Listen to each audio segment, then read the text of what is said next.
Hi guys, welcome back. My name is Sierra, and today we're going to do something a little bit different and talk about the 1953 Short Creek Raid. Before I get into it, here's my disclaimer. I am not a member of the Church of Jesus Christ of Latter-day Saints or the Fundamentalist Church of Jesus Christ of Latter-day Saints.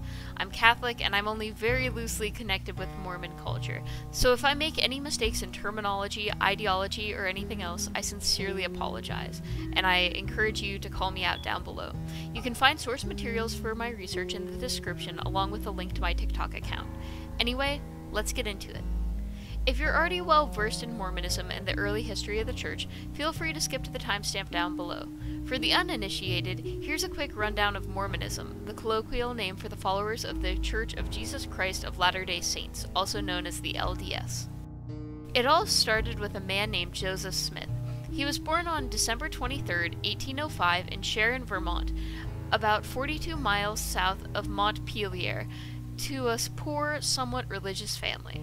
They moved around frequently due to Joseph's father's inability to provide for his family, and they eventually settled in Palmyra, New York. While there, the family started getting involved in, quote, magic and treasure seeking, end quote.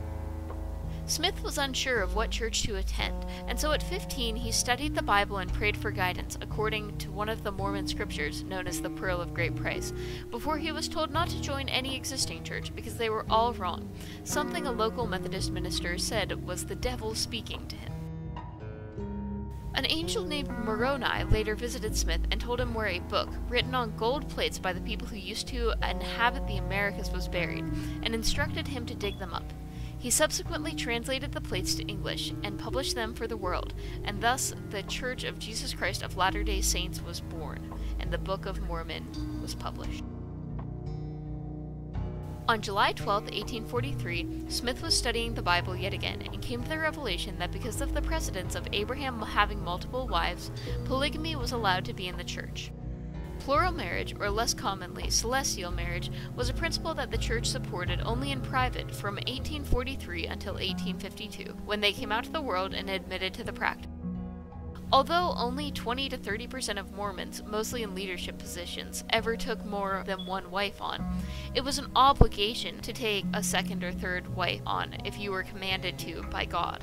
In 1887, the Edmunds-Tucker Act was passed, which broke apart the Church of Jesus Christ of Latter-day Saints, enacted a requirement for marriage license to prevent polygamy, and got rid of spousal privilege in courts for polygamists, requiring plural wives to testify against their husbands during trials. This scared the fourth president of the church, Wilford Woodruff, into writing the 1890 Manifesto, ending the practice of plural marriages. However, even though mainstream Mormons no longer practice plural marriage, a small subgroup of traditional people still participate in the practice to this day, and this was the case back in 1953 when the Short Creek Raid took place. In a small town just north of the Grand Canyon and south of Zion National Park, Short Creek straddles the Arizona-Utah border, landing in the authority of the state of Arizona. In 1928, fundamentalist Mormons, aka those who still practice polygamy, settled into the hyper-rural town.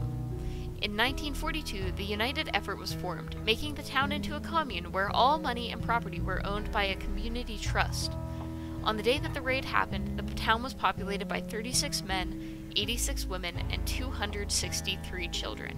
This raid occurred in part due to pressure from the non-fundamentalists living near Short Creek who complained about an increase in school taxes, which was put into place due to the large number of children that the fundamentalists had in local school systems, as well as the influx of so-called single mothers, or the subsequent wives of polygamist men who did not have a legal marriage, who were applying for welfare. The raid also happened due to Arizona Governor John Howard Pyle believing it could enhance his reputation and therefore his chances at getting re-elected.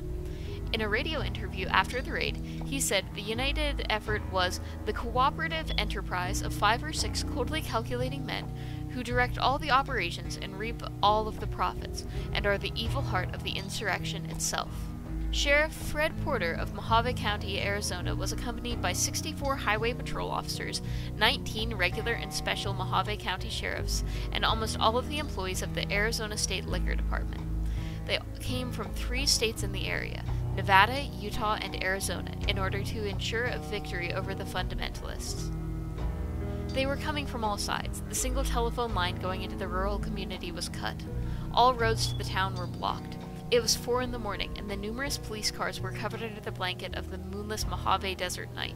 They had chosen to execute the siege during an eclipse, hoping it would give them a tactical advantage.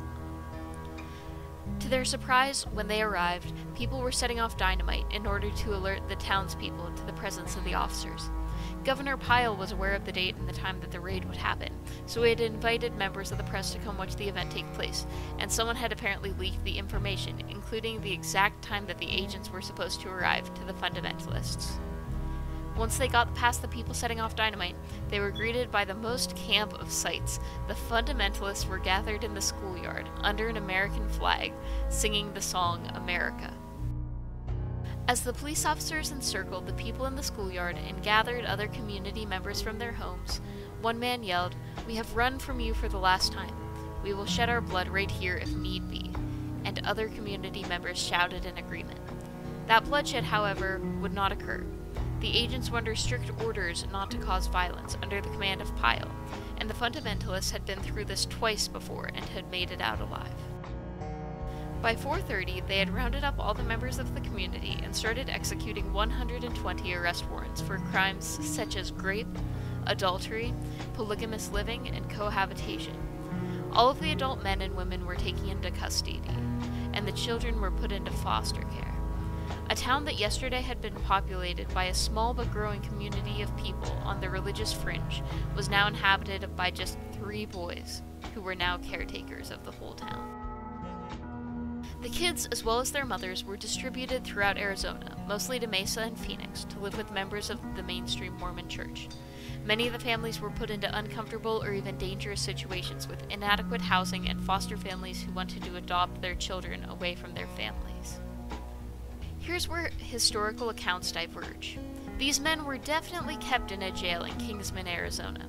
But according to a 2006 Los Angeles Times article titled "Arizona's 1953 Raid on Polygamist Sect Backfired," over the next 2 months, the Arizona authorities would begin to prosecute the polygamist men, and fail miserably. Most of the major charges didn't stick, and the most that the men actually got convicted of was conspiracy to commit bigamy or illegal cohabitation, were given 1-year suspended sentences, and quickly went back to Short Creek. Most of the families were able to get back together after about 2 years. The women of the community, despite being called white slaves by Governor Pyle, wanted to go back to their husbands along with their children.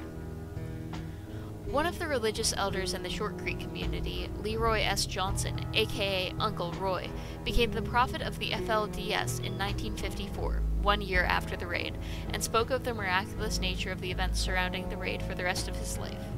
In one 1977 speech, he said, "Soon after that they started their adoption of the children, or tried to, but the Lord told us where to find the necessary law to stop it. He spoke through my mouth.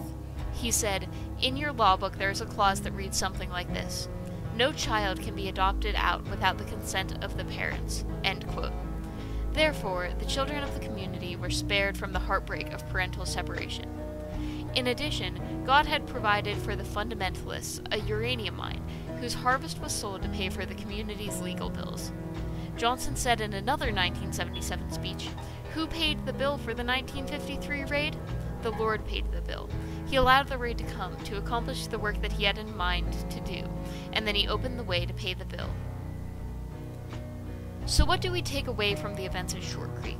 Many, both inside and outside the FLDS community, believe that this was an extreme example of government overreach that could have only happened during the Cold War, due to the fact that polygamy seemed to not align with mainstream American values, and the government simply wanted to make an example of them. Some believe that it was an event that validated God was on the fundamentalist side, and the way in which he saved them from the government was miraculous. And others still believe that this was a justified act against people who refused to simply follow the laws of the United States and placed a burden on the system. Whatever you may believe about the Short Creek raid is perfectly fine, so long as you too remember the raid as something along the lines of Waco or Ruby Ridge, where the government stuck their hands into an isolated place just to prove a point. Thank you for watching, and I'll see you later. Bye.